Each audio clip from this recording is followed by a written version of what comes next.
আপনাকে আমন্ত্রণ জানাচ্ছি বিডি হরর পডকাস্টের ৪র্থ এপিসোডে।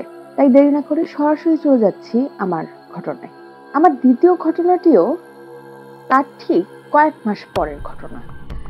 মাগরিবের ঠিক পরপর আমরা হাতে হারিকেন নিয়ে পড়তে যেতাম। সেদিনও বিকালবেলা অপেক্ষা করছি আমার বন্ধু বান্ধবের জন্য, তারা আসবে এবং আমরা একসাথে পড়তে যাব। তো করতে করতে সময়টা তখন অনেকটা দেরি হয়ে যায়, মাগরিবের আজান দিয়ে দেয় এবং তখনও আমার বন্ধু বান্ধব কেউ আসছিল না।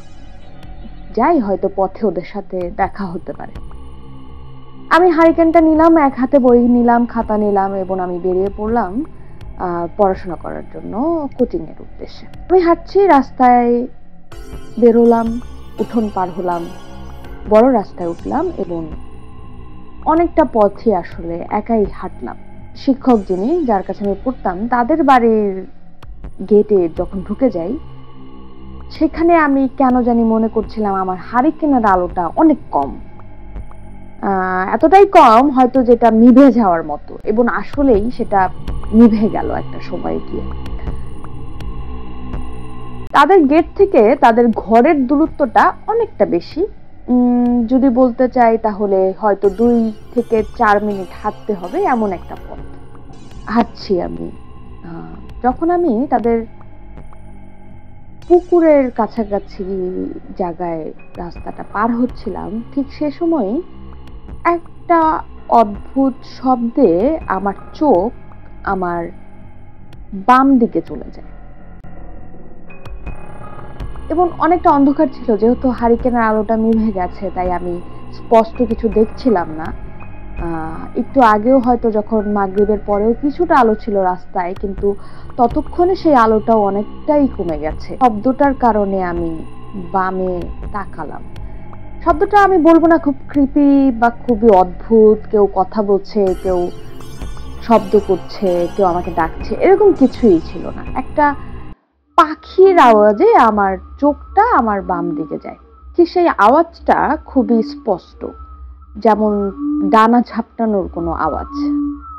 আমি স্বাভাবিকভাবেই বামে তাকালাম এবং আমি দেখলাম একটা পাখির বাসা এবং তার মধ্যে 2টো পাখি এবং তাদের নিচেই আবার বড় বড়, বিশাল বড় 3 থেকে বা 2 থেকে 3টা বড় বড় ডিম, এবং ডিমের সাইজগুলো অনেক বড়, মানে অনেকটাই বড়। সাধারণ পাখির ডিম যতটুকু বড় হয় ততটুকু বড় না। আমি খুব আকর্ষণ ফিল করছিলাম যে আমি কি আসলে সত্যি দেখছি কিনা, এত বড় পাখি কিভাবে হতে পারে, যে আকৃতি খুবই বড় ছিল পাখি দুটো। আমি দাঁড়িয়ে যাই এবং ভালোভাবে দেখার চেষ্টা করছিলাম। ঠিক তখনই আবার একটা পাখি ডানা ঝাপটায় এবং আমি শব্দটা শুনে আমার ঘোরটা ভাঙে এবং হঠাৎ করেই আমার মনে হলো যে আমি যা দেখছি তা হয়তো সত্যি না। এটা কি আমাকে তাদের দিকে আকর্ষণ করার চেষ্টার জন্যই কি আমাকে এখানে দাঁড়া করানোর জন্যই এই শব্দটা করছে কিনা, এই ধরনের একটা জিনিস আমার মাথায় তখন আসছিল এবং আমি ঠিক বুঝতে পারছিলাম না, আমি কিছু দেখতে পাচ্ছিলাম না। আমি শুধু সেই পাখিটার দিকে তাকিয়েছিলাম।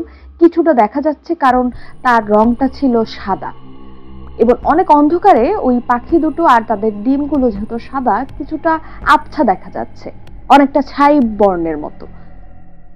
আমি 1 পা থেকে 2 পা আগালাম আরো ভালোভাবে দেখার জন্য। আমি জানি না সেদিন আমার কি হতো যদি আমি আরো অনেক কাছে পৌঁছে যেতাম, কারণ তার আগেই আমার শিক্ষক যিনি আমাকে পড়াতেন, তিনি পেছন থেকে আমাকে ডাক দেন।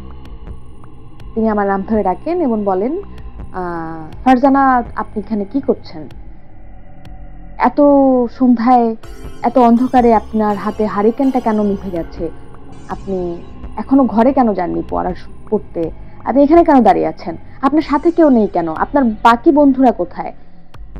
আপনি কেন এখানে একা দাঁড়িয়ে আছেন? আপনি কিভাবে এসেছেন ঘর থেকে এতখানি দূরে? এই কথা উনি আমাকে বলতে বলতে আমার অনেকটা কাছে যখন আসে, উনি আমাকে অনেক বকাঝকা করে ওনার সাথে করে ঘর পর্যন্ত নিয়ে আসেন।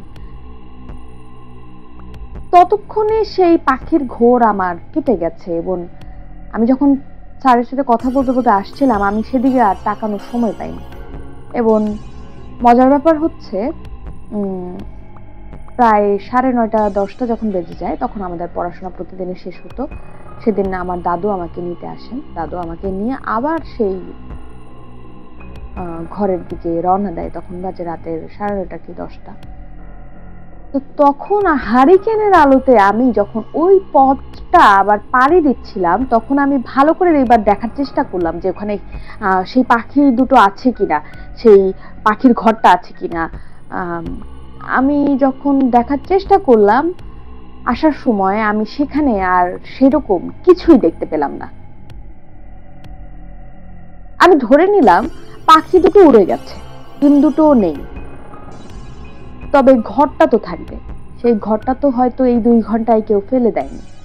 আমি খুব অবাক হলাম এবং আমার বুঝতে মোটেও বাকি ছিল না যে আমি যা দেখেছি সন্ধ্যায় তা সত্যি না।